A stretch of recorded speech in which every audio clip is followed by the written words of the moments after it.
Welcome back to Flux and Guts by Moxie Welds. I'm your host, Metalsmith Moxie. If you're new to the channel, this channel is all about metalsmithing, welding, tips and tricks, fun projects, and so much more. So stick around.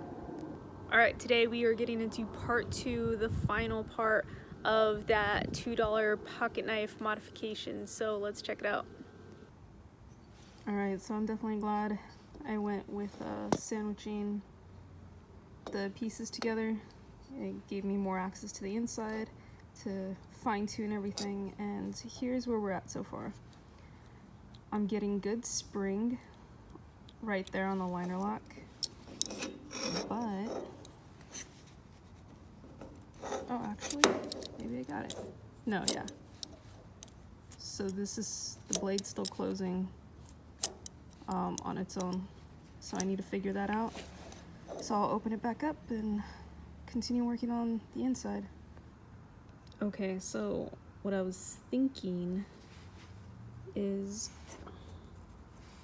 these need to connect to be able to latch so that the blade gets stuck, because it's hooked right there and it won't move. See, it's not even clamped or anything. I'm just putting pressure and it won't close because it's getting hooked on that latch.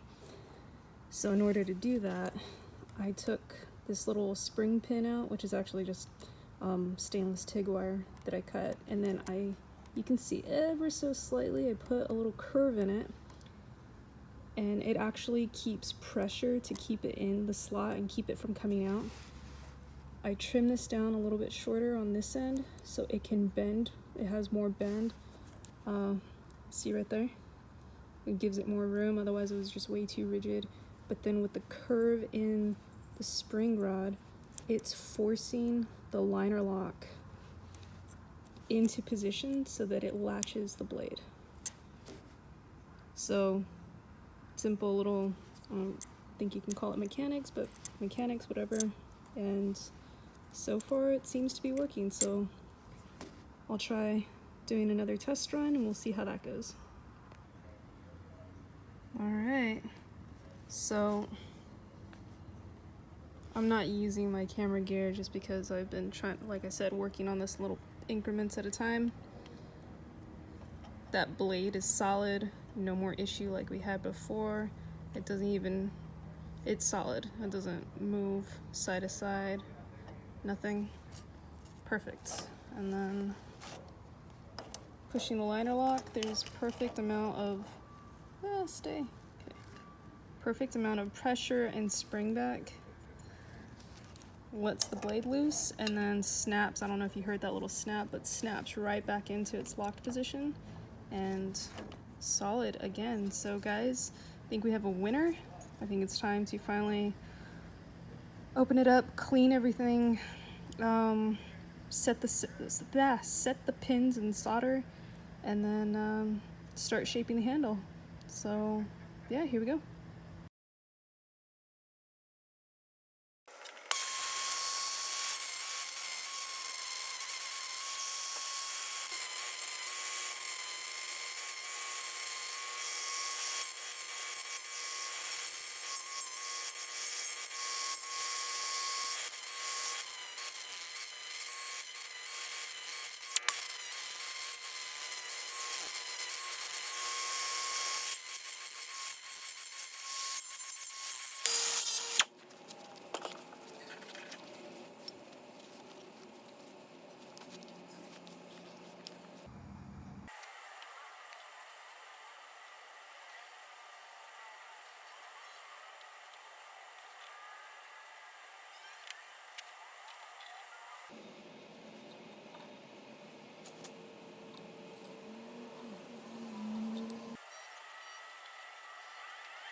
Okay, so everything's all soldered, including the locator pin.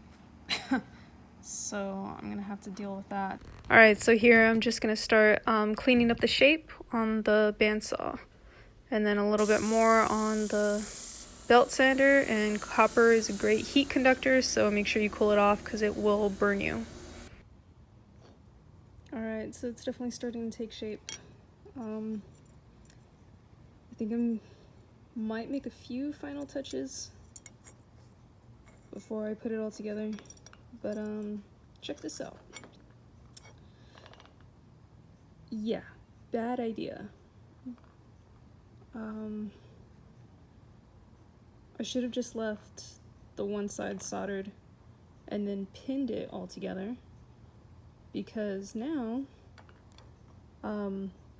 this is really snug and I am gonna have to pound, like hammer in the spring pin and then set everything while it's closed, because I can't take that off now.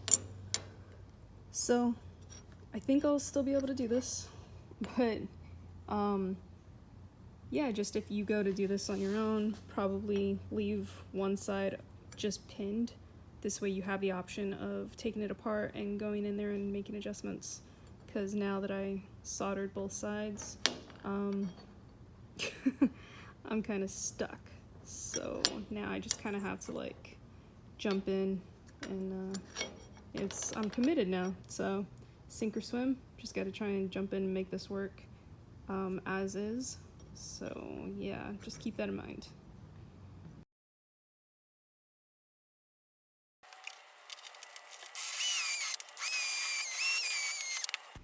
I'm just trying to mark out where the pin is at so I know how much room I have around it to work with.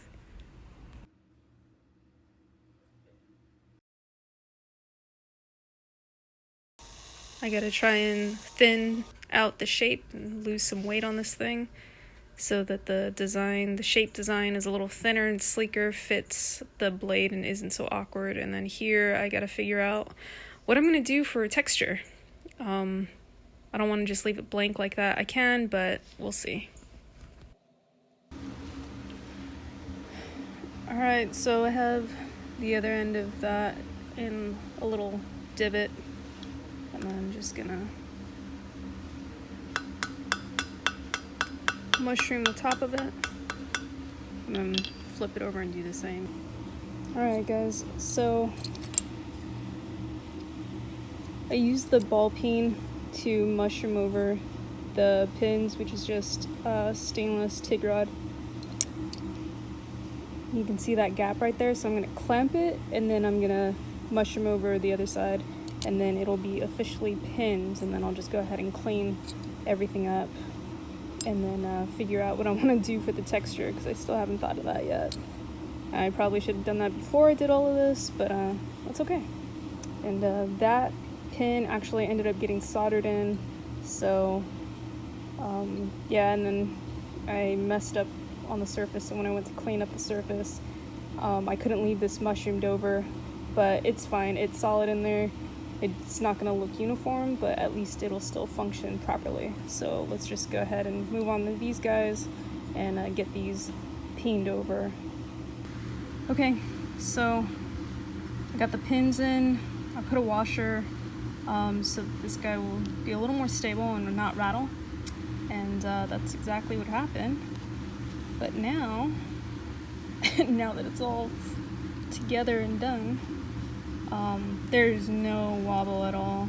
It's completely secure. The only thing is it's extremely stiff. Yeah. So I'm gonna try and loosen it up. I had leftover Russian walnut burl wood, so I cut this out, and I'm gonna try and use it as a thumb stud and hopefully help it with a single-handed opening. And then I don't know if I'll actually be able to do it in this round, or I'll have to save it for another video for you guys. But I want to put drill and tap here and put a pocket clip. And I still need to figure out what I'm going to do for the texture. I know I kind of beat on it a little bit here, or got scratched up on other stuff, but yeah, so right now I'm going to work on loosening this up and then putting in the thumb stud.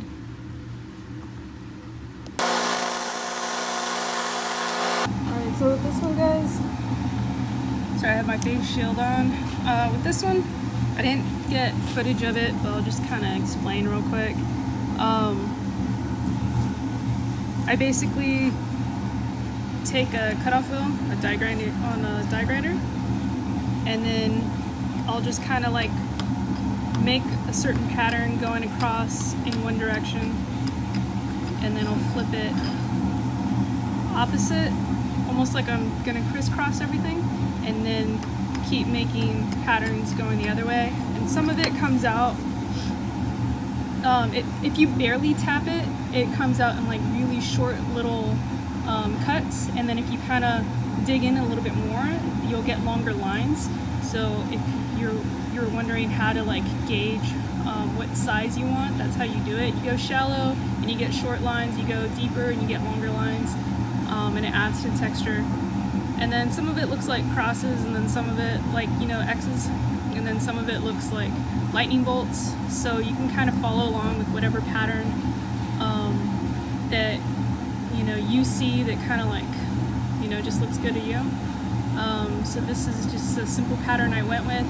I've done other similar patterns like this, where I've gone a little bit more like out of range, not so uniform, and it's come out really cool like that, really grunge looking. This one's a little more like tiger stripes meets lightning bolts, which is more what I was going for. I just kind of love the way that looks. It wasn't entirely intentional, but as soon as I started seeing it, I just kind of kept rolling with it. I really like the way that looks, so I'm just going to go ahead and take it to the polisher and just smooth it out because it's a lot of rough edges. And then that's pretty much it. I still need to figure out the thumb stud because the wood wasn't working. It's stabilized, so any kind of pressure, it just kept breaking, so I'll probably do something else for the thumb stud. I did fix this being so stuck. I just basically like opened the gap a little bit more with a chisel, and then repinned or repined the pins in it. Repins the pins. Say that 5 times fast. And that fixed it. So it's much better. You hear that snap, it snaps into place, doesn't go anywhere, nice and stable, and then nice. So I'll figure that out later. And then my pocket clip, I'll probably drill it here and then make it come here, but that'll probably be another episode. I don't know if I'll get around to doing that today, but if I do, I'll definitely add it to this week's video. If not, you'll see it on part 3. Alright, just to explain, on the polisher, it's just like compressed fabric. After you put your, like, all your grooves in here for your design, or whatever you want to call it, texture, you just barely want to touch it on there. And then you want, like, most likely you're gonna want oh my gosh, like the brush marks, the strokes to go all in the same direction and not all like crazy, unless you like that look. But you're barely gonna touch it on there, just so you're not like erasing the lines and like trying to remove it. You're just trying to smooth it out so that there's no like rough edges that are gonna cut your hand or leave any kind of splinters or anything like that. This big old wheel I have on the bench grinder here at work, but I do have a small version of this on my Dremel tool at home. I've used that or this one. Either one works. Just of course, if you're using a smaller one, it's going to take a lot longer. The bigger one, you can get it done pretty quick, but either way, like, you're still going to have the exact same finish.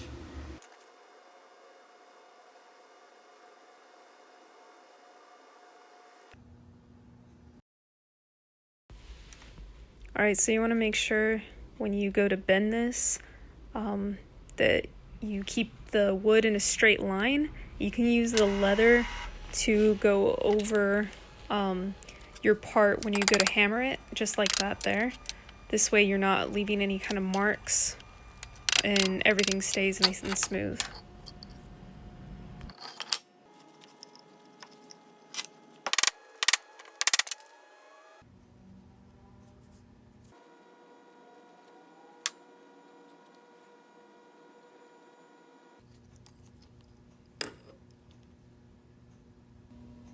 Okay, I trimmed it down, I marked it, so next thing is gonna be to drill and tap. It's a 632 tap, or a screw that I'm gonna be using, so I'm gonna use a 632 tap. The writing on here is really tiny. There it is. And then we'll get the threads in there, so we can just be able to thread this right on. Okay, so first I used a center punch to put a mark in the hole, just because I didn't want my drill bit walking around. I wanted it to be exactly where I wanted. This old piece of spring, I didn't have a center punch a while back, and I lost it, more like. So I uncoiled the spring, pounded that, and I've been using that ever since. I heat treated it, so I'll do a video on that. This thing is just, I love it. It's even better than like the store-bought center punch I've had. Alright, I put tape just because I didn't want to go too far. I only need enough to get the short little stubby screw in there. And then, yeah, next we'll be tapping.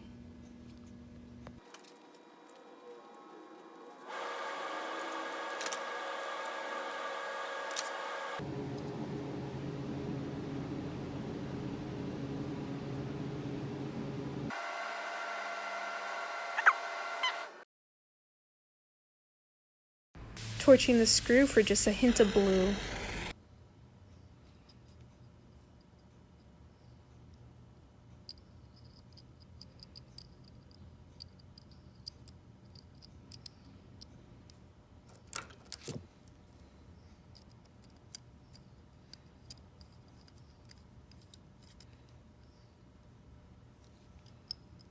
Oh, might have to trim that screw down a little bit more. Yeah, gotta trim it a lot more. I'm kind of tempted to put color on the clip, but I don't think it'll flow unless the whole thing's a little bit more colored. That's okay. I'll save it for another project. Okay, I've never done this before, but so far so good. I know I missed showing some steps, but basically this was leftover Russian maple or walnut burl wood from the fillet knife that I did before, and I just had some scraps left over from the handle. So I took a piece, I spun it around on the belt sander to make it round. I got it just enough to fit, and then to fit in here. And then I went ahead and cut these slits, because I'm going to use the slits to wedge it, hopefully. I'm thinking, obviously, copper wedge, so it'll be kind of like a cat's eye.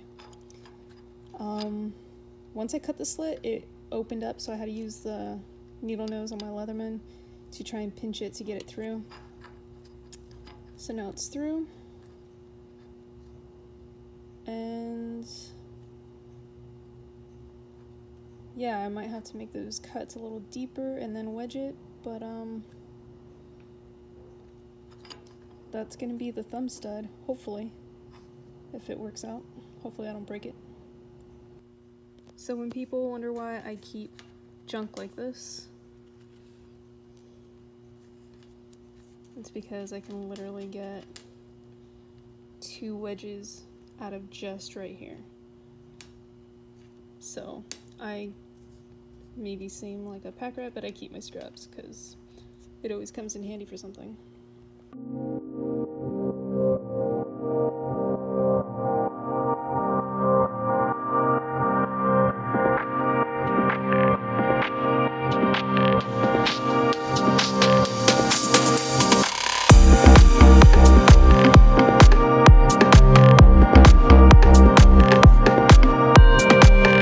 Thanks so much for sticking around, guys. Please remember to comment, like, and subscribe. Share this channel with others. This way we can try and grow this channel. I would love to quit my full-time job and do YouTube full-time, doing lots of projects and tips and tricks for you guys and help you guys grow in all of your projects that you're working on as well.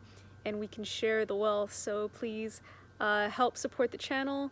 And remember, be MOXILICIOUS and post all your MOXILICIOUS moments at #BeMOXILICIOUS on Instagram.